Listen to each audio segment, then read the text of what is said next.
Muses of Mythology is a spoiler-heavy podcast. That's an understatement.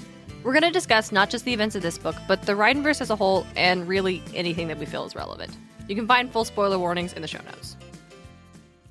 They were like, yeah, we were two different people, but now, like, we were close enough. Yeah, like these themes, this idea, they counter on, well, why did you knock it farther away from you? Why didn't you bring Jellyfriend into the room? Why don't you just fucking jump over it? She worked so hard to get in here. Okay.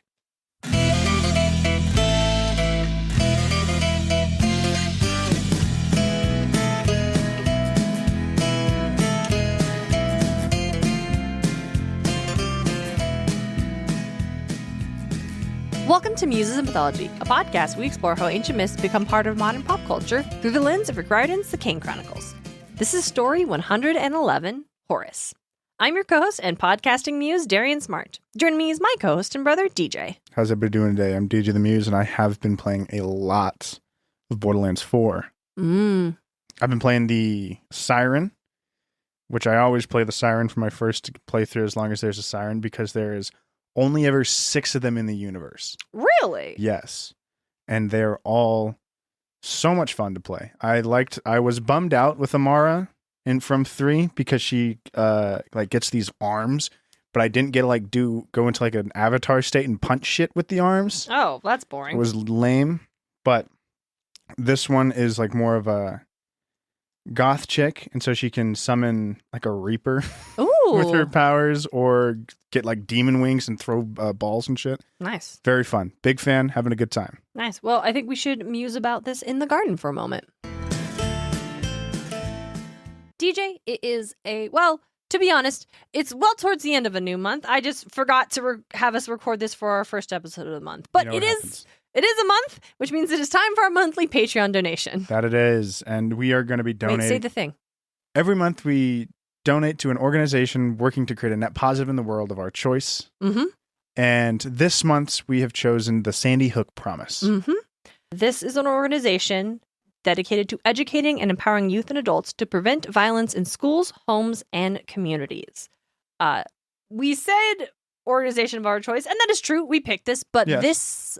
The nature of this specific cause actually came from one of our listeners.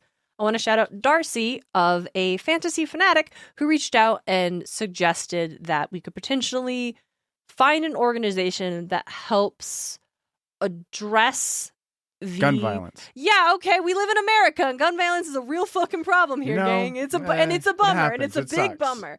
And I don't want to dwell on it too much. I try not to dwell on it at all. I try not to dwell on the very real fear that I have every day when I'm at work, working in a public setting. I try not to reflect. I actually, maybe, I don't know if I've ever shared this. I was present for an active shooter incident. This was several years ago when I was working at the mall.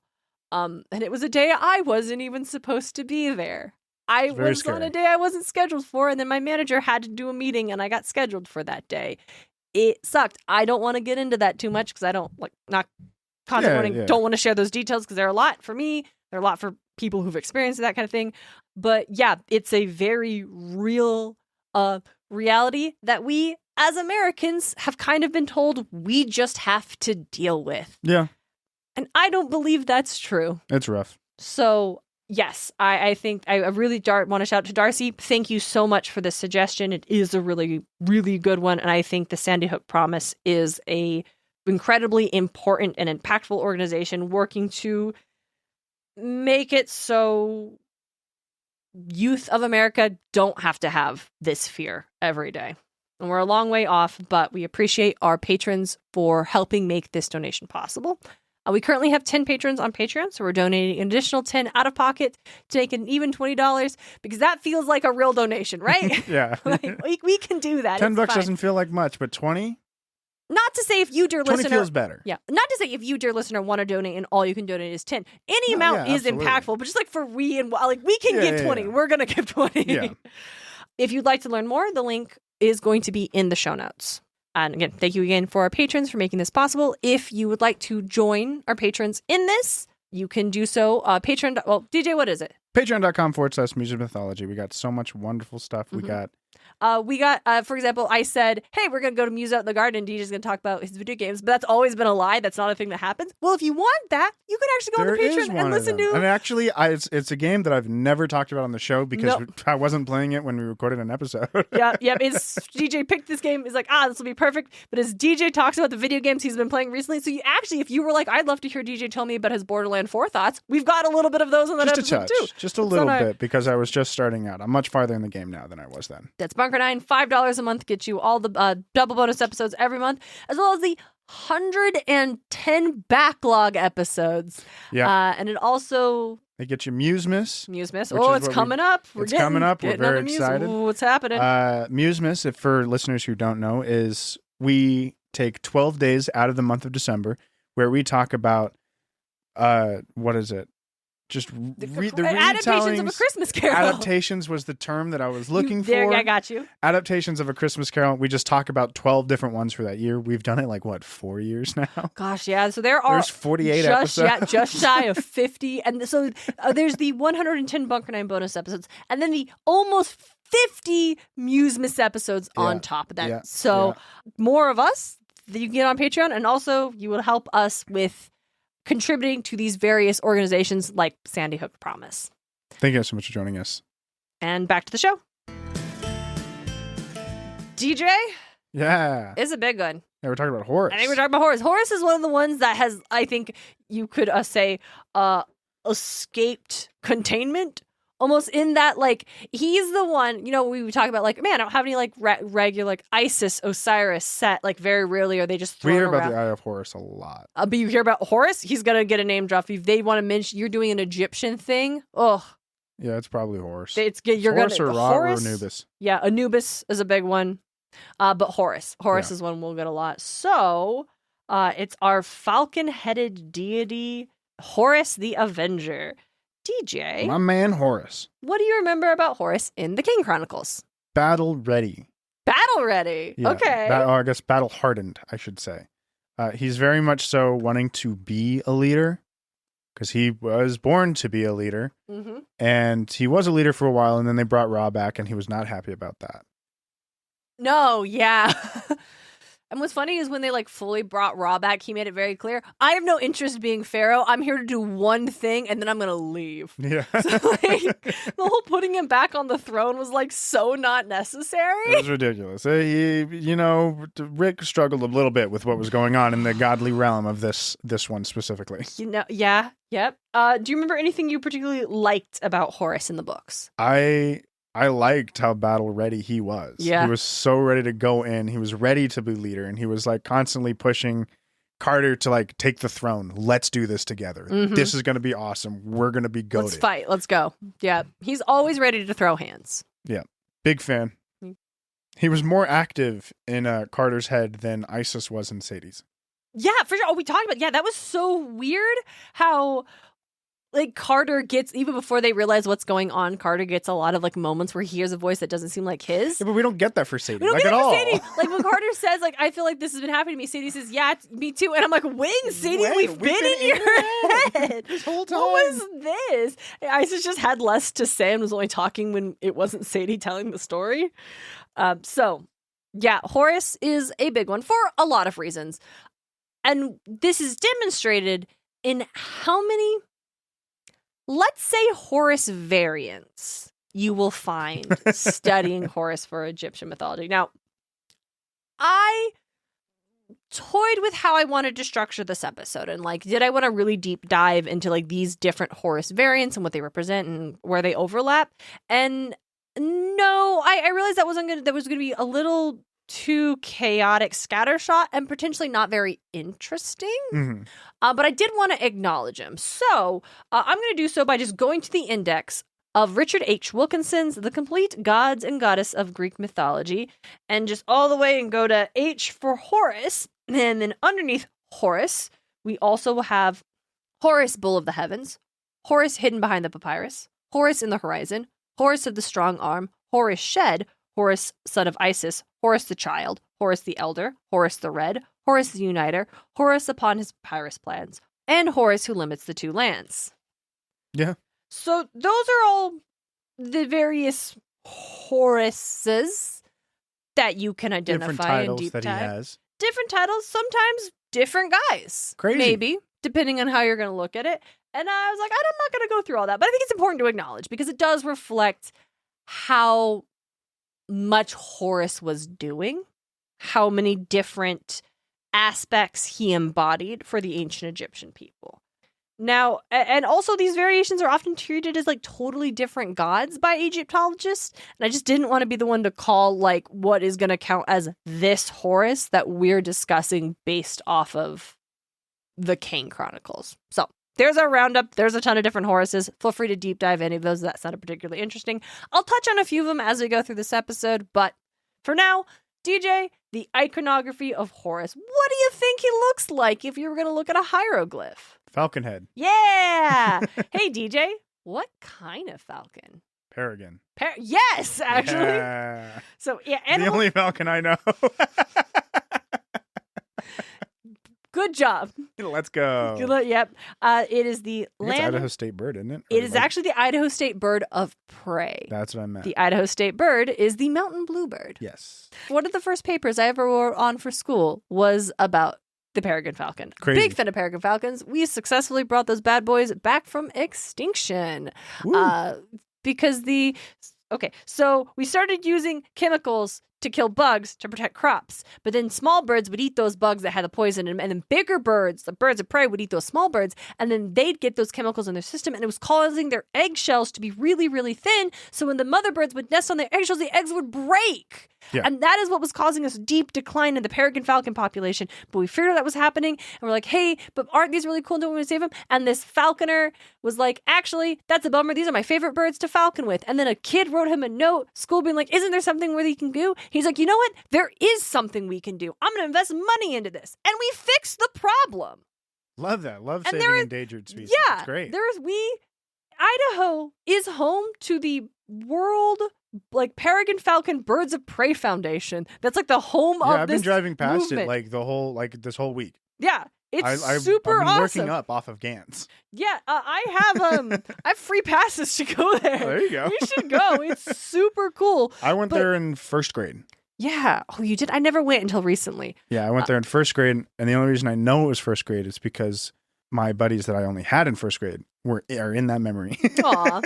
But yeah, I think Peregrine Falcons are really cool. And the story of how we saved the Peregrine Falcon, I think is super important because it demonstrates that we can do the impossible, that human beings can negatively impact our environment, but also it doesn't have to be that way. Yeah. And we can course correct anything. Absolutely. So, in addition to Peregrine Falcon, Egyptologists also sometimes think it may be the Lanner Falcon. Cool. Could be two different falcons. DJ, do you know how you would tell the difference between a hieroglyphic that is showing Ra or a hieroglyphic that is showing Horus, as they're both falcon-headed deities? Ra probably has like the staff. Interesting. I have no idea. No, that's fair. Ra is the falcon-headed. So if you have the zoanthropomorphic, which is where it's a human with the head, they both are going to be falcon deities because Ra is the one with the sun disk. Horus is the one with the doubled Egyptian pharaoh crown. Nice. Okay. Mm-hmm. And then also, Horus is also a deity where we can see him commonly portrayed as a child. Mm-hmm. And when he's fully human, he is most often the child version of him. Not to say fully human Horus is never depicted as an adult, but when he is, it's almost always going to be the falcon-headed god with the double crown of the pharaoh. Uh-huh. So as stated in our Egypt history crash course episode, Horus is the oldest known Egyptian god, dating back to a falcon god of the pre-dynastic era. And we know that these early kings were worshipping Horus thanks to a papyrus called the Turin King List. And as you could probably guess from the name, this is a papyrus that lists the kings of Egypt. Oh. From the earliest dynasties to the reign of Ramses II, which, is the most recent one on the list. It's believed that's when the document was created, which would have put it around the same time as when the Acropolis of Athens was being developed. So this papyrus is over 3,000 years old, which makes it very impressive that we've only lost half of it. Nice. Let's go. But of the things we still have, the Turin King list notes that pre-dynastic rulers of Egypt were, quote, followers of Horus, which demonstrates Horus's importance and influence from the earliest days of Egypt. Now, our previous 4 episodes have pretty thoroughly covered Horus's origin story, from his unorthodox conception, chaotic childhood. Tumultuous. Yes, thank you, DJ. And then the 8-decade clash with his uncle. And so rather than rehash this all from Horus's perspective, I'm kind of just want to skip ahead and then instead focus on his influence on the people of ancient Egypt, like how they saw Horus and what he represented to them. But I want to do this a little bit chronologically still, so I do want to start off with the son of Isis. Okay. As mentioned during our Isis episode, one of the most enduring images of ancient Egyptian art is that of the divine mother and child, Isis nursing a young Horus. This image of Horus, being the son of Isis, is also the son of Osiris, and thus the rightful heir to Egypt. And I think there's a lot of reasons why this image was so important to ancient Egyptians. In the context of Horus, I think it kind of would represent like something important to young members of an Egyptian royal family. Like they are themselves the young Horus, not yet king, the son of like they are son of Isis, not yet king, but this is their rightful path that they're on. Reminding like this is something in their future and also like weight of responsibility that's going to come with that. Yeah. And then I kind of also think perhaps it represents something akin to hope. The fact that Isis had Horus and the fact that she made sure he survived to adulthood allowed Horus to overthrow Set, right? Remove an unjust king. And so it's the idea that underlying belief of Ma'at, where there is a force in the world that will topple an unjust king and put things right again. Now, fun thing I learned here, that there actually are theories that the child of Isis and this falcon deity were actually separate entities in antiquity, and then over time, they merged as their stories and themes became linked. But I think a lot of deities are probably like that. I'm sure there's so many deities that are like, yeah, we were 2 different people, but now, like, we were close enough. Yeah. Like, now transitioning, let's just skip over that 80-year fight with Set, and we have Horus as god of the pharaoh. We've talked about this. The pharaoh of Egypt is linked to Horus in life and Osiris in death. There's a statue of the 4th dynasty king Khafre with a falcon, like, on the back of his head, like peeking over, wings outstretched. And it represents how closely Horus is believed to protect the living pharaoh. Horus also represented ruling over a unified Egypt, being the first pharaoh deity to wear the double crown, something neither Ra or Osiris did. Ra, as I mentioned earlier, had the sun disk. Osiris does have a crown, but it's not the double crown. So there's an understanding that Horus represents not just ruling over Egypt, but is like perhaps the god who is credited with allowing it to become united in the first place. During Heb-Neket, Festival of Victory, an annual celebration of Horus's victory over Set, a dramatic recreation would take place in which the pharaoh would play the part of Horus. And the pharaoh would slay a hippopotamus, which represents Set, legitimizing both Horus and the pharaoh's right to kinghood.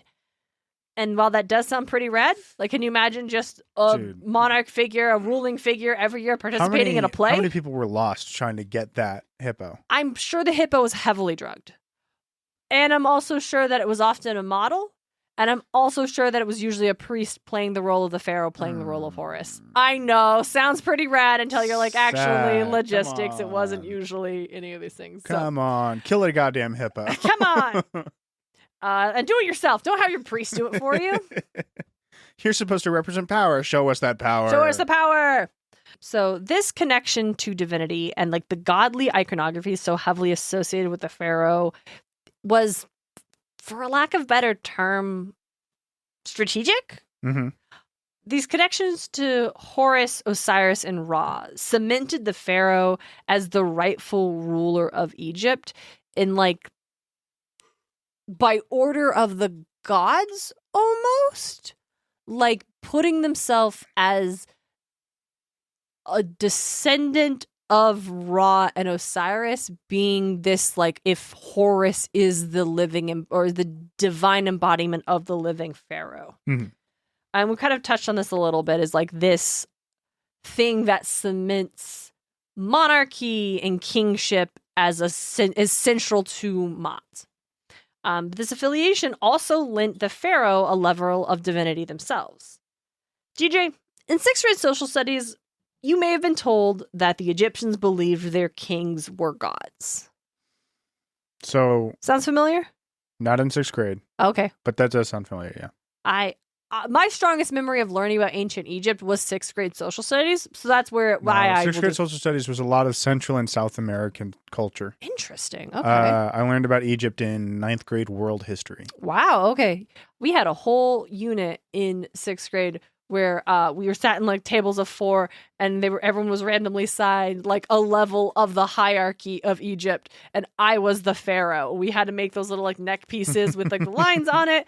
And also, we made canopic jars and mummified orange peels.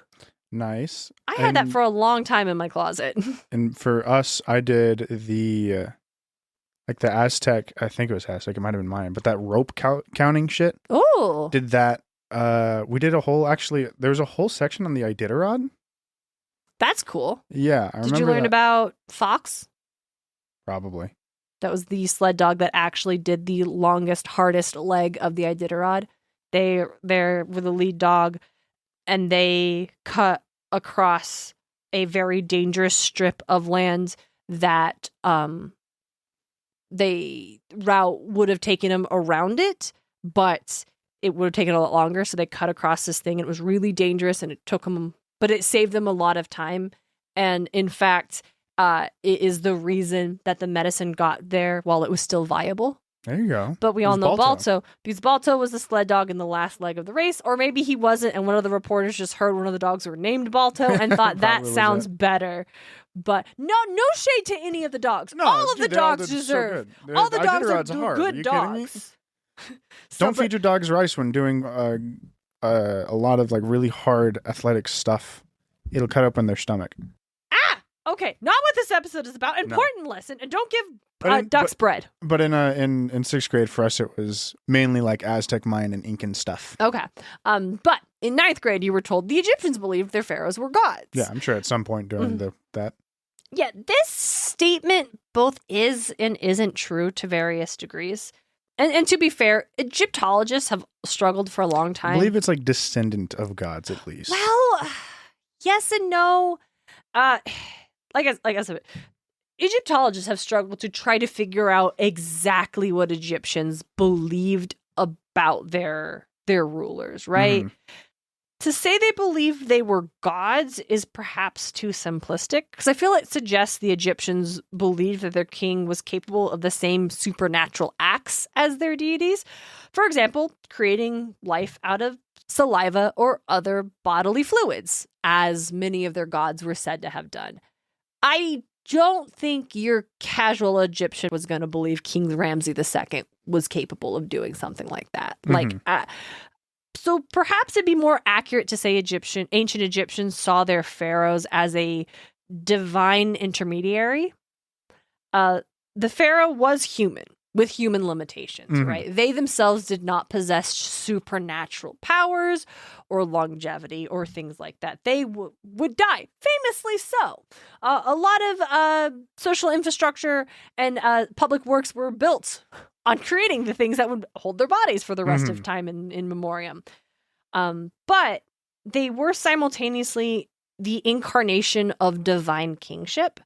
Only the pharaoh could maintain Ma'at, seeing to the needs of their mortal subjects by appeasing and sustaining the gods. It was only after the pharaoh's death, kind of as reward for all the hard work they'd put into, that they would actually be fully deified, and there were temples in which people would worship the pharaohs as gods. But that came after they died. Yeah. While they were alive, it was more like, hey, you are an embodiment of Horus, essentially. You are making sure there is this balance, but by appeasing the gods, by being the one that is in direct connection to the gods, right? Yeah. Not because you yourself have the same authority or power as like Ra or Horus or Osiris.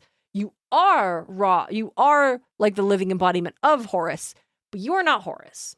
And I feel like it is more complicated and nuanced than I think initial glance would suggest. Next, I want to talk about Horus and his association with the sun and the sky. Because the iconography of this deity associated with falcons might have been born from the distant view of a falcon flying across the sky, reminiscent of the sun and the moon. Mm-hmm. Horus would assimilate a lot of local falcon gods over the years, as we mentioned, as a lot of gods tended to do. These gods are probably the big gods because they ate up most of the small gods. Yeah, makes sense. That would be a fascinating Rick Riordan take. Is that of a god gods is being constantly like getting stronger because they're actually like eating consuming, gods? like assimilating, and what does that mean to gods who were like assimilated? Oh, interesting. Ooh, I would love that. Feels darker. There feels like there's darker themes there. Oh yeah, dark prophecy. Yeah, there it is. So the cosmic elements of Horus are seen in the pyramid text, where he's referred to as God of the East, representing the rising sun. To quote Wilkinson's text, the deceased pharaoh reborn in the eastern sky as Horathi, which is Horus of the two horizons. An influential, like that synchronization we've talked about of Horus and Ra, which was worshipped at the sun cult of Heliopolis. In a cosmic sense, the eyes of the falcon represented both the sun and the moon going across the sky at various times. And with that said, let's talk about the Eye of Horus. DJ, you mentioned it earlier. Do you know what the Eye of Horus is? Not fully. Do you know what the difference between the Eye of Horus and the Eye of Ra is? No. Because I don't even know. I'll be real. I say not fully. I don't know what the Eye of Horus is. They use the Eye of Horus in terms of, what is it? Carter's The Eye of Horus. Mm-hmm. Which, so like he embodies Horus every now and again. But I imagine it doesn't mean that. Yeah, in the context of the King Chronicles, Rick Riordan does just take the concept of Eye of Horus and attribute that to be like the term they use to describe a mortal who is hosting a god. Like say he was the Eye of Isis. Horus is a protection spell, though. Yes. So this is a hieroglyphic symbol that held and like represented deep meaning to ancient Egyptian people. In describing the conflict between Set and Horus, the pyramid texts refer to an incident in which Set steals one of Horus's eyes, tramples it, and then eats it. Something today we would totally call foreshadowing. Horus fights Set and then takes his eye back, and it's healed without elaboration. We don't know how, it just kind of is. That's not mentioned. Later texts would say that Tot was the one who actually restored Horus's eye, sometimes even being born from the damaged eye itself, coming from Set and bring Horus back his eye. And still later texts, specifically the contendings of Horus and Set, as we referred a great deal in the last episode, stated that Set ripped out both of Horus's eyes and buried them. And that they grew into lotuses the very next day, and that the goddess Hathor was actually able to heal Horus's eyes by, quote, anointing them with the milk of a gazelle. Nice. And so this myth is likely one of the basis for the ancient Egyptians associating Horus with healing, and the Eye of Ra as like a healing protection symbol. Yeah. Egyptologist Richard H. Wilkinson believes that the two eyes of Horus gradually became distinguished as the lunar eye of Horus, which would be the left eye, and the solar eye of Ra, which would be the right eye. That's something Rick Riordan kind of mentions a few times when he describes Horus in his fully anthropomorphic form. He has a golden eye and a silver eye, representing the sun and the moon. And I do think, character design-wise, that's awesome. rad as That's hell. great. Fucking no notes. Huge fan. Now, since we have wandered back into the Horus v. Set story again, there's one more element of that tale that I think is very relevant to this episode. DJ, I want to talk to you about a boat race. Great. So, in our last episode, we discussed, DJ, what did you call it? The cum lettuce. Yes. That incident, we said, determined that Set could never be ruler, and so Horus won the challenge. Yeah. But in other texts, Set refused to concede, and the other gods, really sick and tired of this dragging on for 80 goddamn years, decided, okay, one final challenge. We're going to do a boat race, and the winner is going to be king. The catch? Both boats were made of stone. So the race starts, and Set's boat immediately sinks, too heavy to maintain any sort of buoyancy. But Horus's boat stayed afloat, and he sailed down the Nile to victory. And this miraculous case of floating stone is meant to demonstrate the universe bending to Horus as rightful king. And no, I'm just kidding. It was a wooden boat that Horus painted to look like stone. He cheated. Hell yeah. But it doesn't matter. Set steps down, Horus becomes king, and the offerings he then is able to give to Osiris revives the former pharaoh and allows him to rule the afterlife. And so I said, like, Horus cheated. And in our stories today, that would be a big deal. Dude. That's Mott. Exactly. It doesn't matter because he is the rightful king. And essentially anything does to reclaim the throne is fair play. The ends justify the means if the means restoring Mott. Yeah.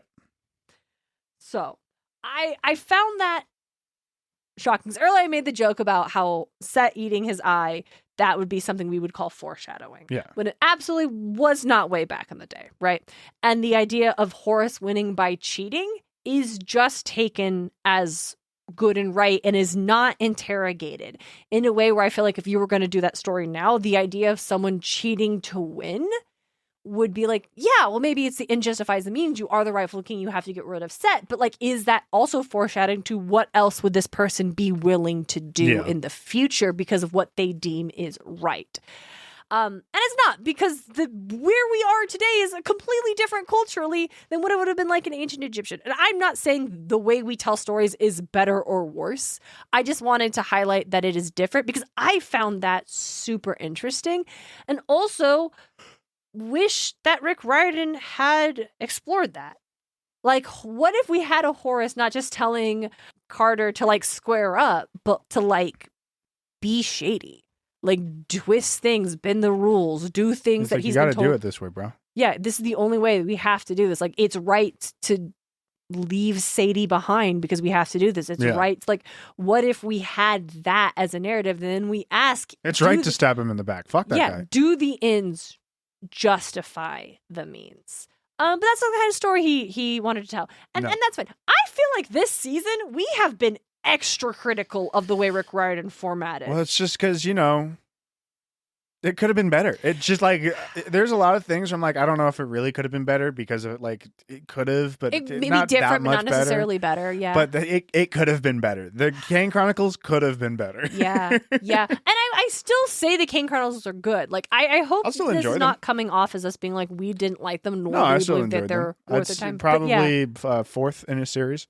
Yeah. I would also put them, fourth in the series. Yeah. It would be, it's, again, all of them good. I still like the Heroes, Kane, PGO, Magnus, Trials. Me too. Same. Trials is just so good. Trials is just so good. It's the most recent one, and it's the strongest because he's able to. It's just so. He's just evolved. It's so good. Right. I love the most recent one we find as the strongest one because it demonstrates he's growing as an author. Like, wouldn't it be a bummer if it was the worst one and you'd be like, oh no, has he lost his touch? PGO 2, still too early to tell. We'll see how the third book goes. The third book goes out. The Court of the Dead comes out this week.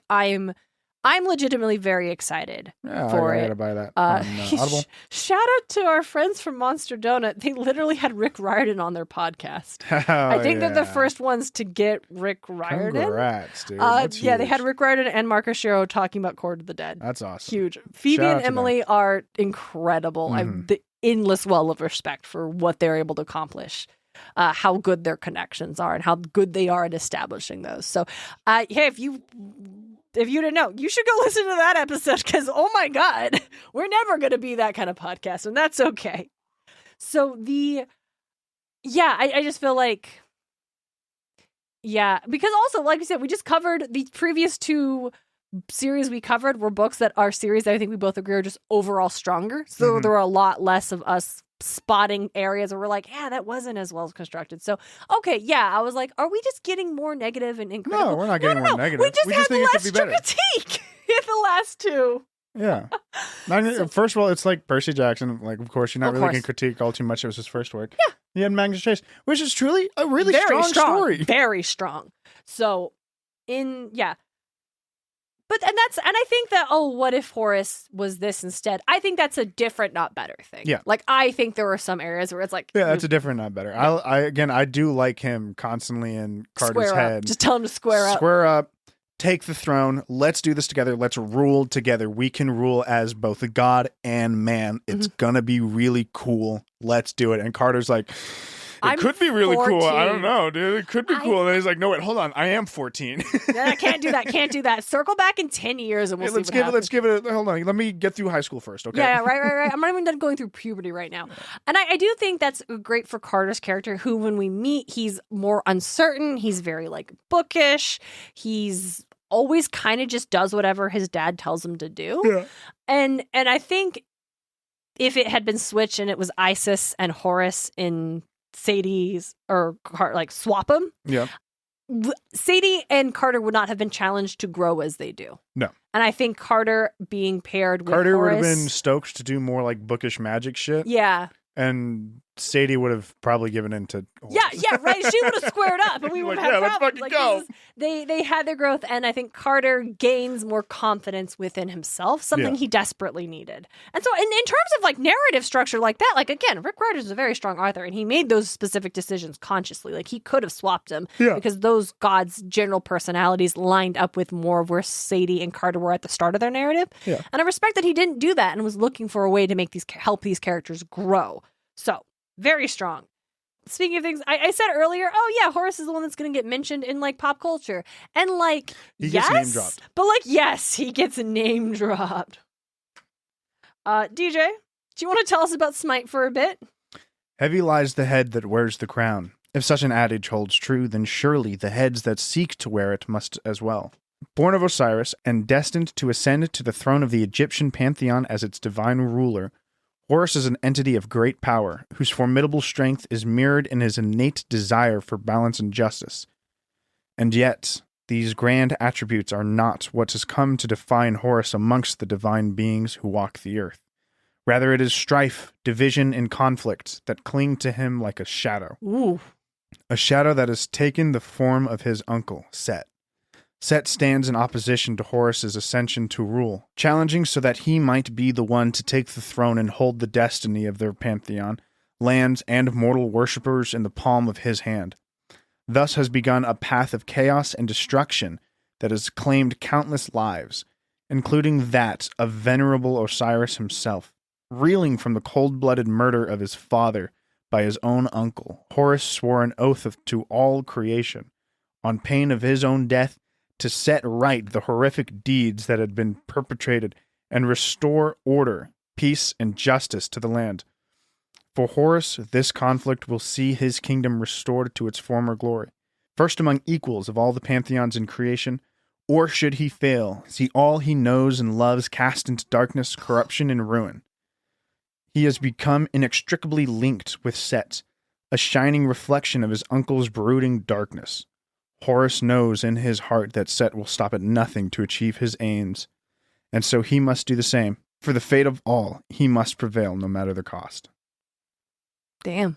So if you remember, Set viewed himself as the good guy. Of course. In his own head, in his viewed lore. Osiris as like a lazy ruler and Horus as unfit to rule. He's just doing what's right because these guys can't rule. Yeah, they'll be terrible rulers and the kingdom will fall if left in their hands. Yeah. Fascinating. Yeah. And as I said before, they were released at the same time. So their passives are linked. Oh. And Set's his passive was when he gets a basic attack, he gets a stacking attack. Mm-hmm. Or a stacking like damage buff. When he hits Horus, he gets 2 of them. Mm-hmm. Horus is when he takes damage, he gets a stacking defense buff. Mm-hmm. And when he gets hit by Set, he gets 2. He gets 2 stacks.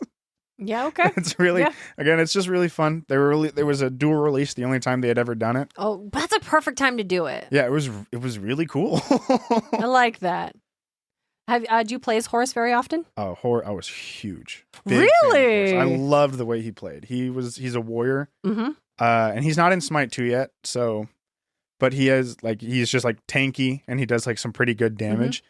One of his abilities, he just like locks onto an ally and flies to them through walls and stuff to heal them.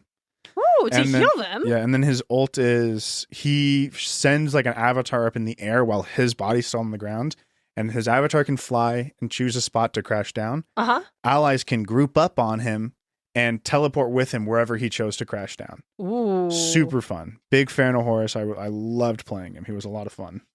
I'm looking at the skins. He's got one called Bok Bok. It's a chicken. He's just a chicken farmer. Yeah. Let's see. There's a Shadow Spectre where he appears to be an owl with horns. Mm-hmm. And a Dragon Guard where he is a dragon with feathered wings. Yeah. And that's pretty cool. Honestly, I was hoping for more wacky ones. Bok Bok's kind of the only wacky one. Bok Bok's the only wacky one. What is it? Set has one that's like a gentleman one, but he's like looks more like a horse. And they have like the whole gentleman string of skins. They have a couple for like On Her, Kukulkan. Uh-huh. And they just like they're in like dapper wear. They speak all posh. Ooh. It's really fun. Nice. Big fan. They have like money and gold for like effects on their abilities. Nice.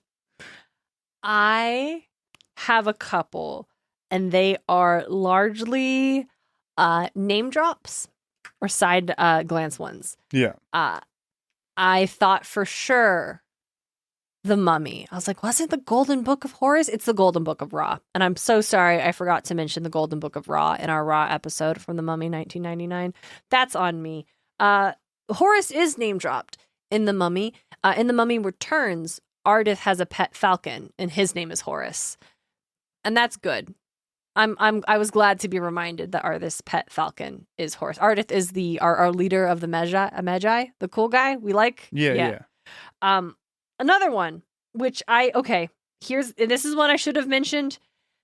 I'll fully admit it. I should have mentioned this in the Osiris episode, and I just forgot, but I'm going to mention it here because it's a thing that lives in my head and has ever since I was a child. DJ, do you have any strong memories of Aladdin, King of Thieves, the third Aladdin movie that was direct to VHS? No, I don't have like little to no memories of almost any direct to VHS Disney movie. No, we owned Aladdin on VHS.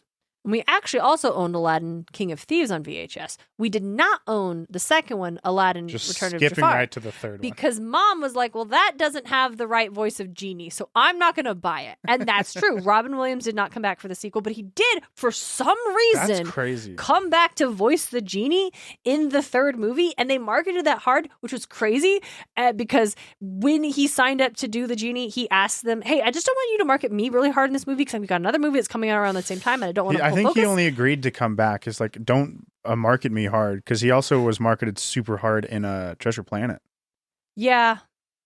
I can't believe he came back and worked with Disney twice after the shit they pulled, because they did. Yeah, they just kept doing that. It was like so hard. But in return, spoiled the entirety. Like, his character was supposed to be a secret character. He wasn't like spoiled and also the entirety of the movie in those Treasure Planet they ones. It was wanted crazy. that to fail so they didn't have to make a Treasure Planet sequel that they had promised Ron and Clemens. I can't talk about this right now. This isn't about Treasure Planet. It's about Aladdin, King of Thieves. So in this movie, Aladdin's got to go deal with the 40 thieves. Don't worry. One of them is his dad. Don't worry about it. It's actually a great movie, but it's probably not. And I bet the animation is actually terrible. In my head, I remember it being exactly the same as the original movie, which obviously it's not. You don't notice, but I'm sure it's bad. And I can never rewatch it, but I loved it. Anyway, it starts with Aladdin and Jasmine, and they're finally getting married. And that's the whole first number is about them finally getting married. And of course, Genie is so excited, and he's helping with this big wedding. And it's a big, like, royal wedding. It's a celebrity studded event. And Genie has, like, filled it with, like, historical figures from throughout history. I think Cleopatra is there and Moses is there. He's just name dropping, and he's acting like a reporter, like at the I can't remember which one he's doing, like a red carpet reporter, and he's like, oh my gosh, Osiris, oh Osiris, and then the joke is not doing like, oh DJ, it's oh Cyrus, but it's Osiris. But then the camera turns, and then the joke is this falcon-headed man turns and goes, ah! Stupid. And now you'll see why. But actually, it's totally fine that I brought it up here in the Horus episode, because Osiris doesn't have a falcon head. So that's either Horus. Ra or Horus. And that's the one bit. But I did need to tell you all about it. Because it lives in my head forever. Osiris. Oh, Osiris! Goofy. And if you look it up on the Aladdin Wikipedia, he does have a character entry, and it's labeled as Osiris, like who's a solar deity. And it's like, neither of these things are accurate. Also, how do you know that based off this? And it's just... So then it's Ra if it's a solar deity, but we also have no... Anyway, it doesn't matter, but I just wanted to share that with you all here. Outstanding. Do you got any other Horuses? I actually don't. That's I was looking up like Horus and gaming. He shows up in 40K, which you said. Mm-hmm.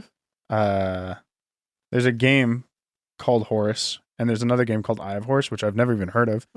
So, I mean, I have nothing else for Horus and media. Like, I'm sure, like, it'll ping in my mind when it's like, oh yes, the blank of Horus. Mm-hmm. But I can't recall what those were from. Yeah, same. I'm sure Stargate's got one. Probably, but I just didn't. I'm not doing that again. Don't care. We're done with Stargate. It's like, yes, they've got Egypt. Okay, we get it. We get it. They did that a lot. That's like their whole thing. In Night of the Museum, Battle of the Smithsonian, Horus is name dropped, kind of, as the antagonist summons falcon-headed Horus Ra warriors from the underworld to help him take over the world. They are soundly beat down by the Abraham Lincoln statue at the Lincoln Memorial. Outstanding. But as we've discussed, the syncretic form of Horus and Ra would actually be Ra Harakthi. So they should just be described as the Ra Harakthi warriors. And I'm very disappointed in Night of the Museum 2 Battle of the Smithsonian for getting this incorrect. How dare they? And then, what was that tablet called?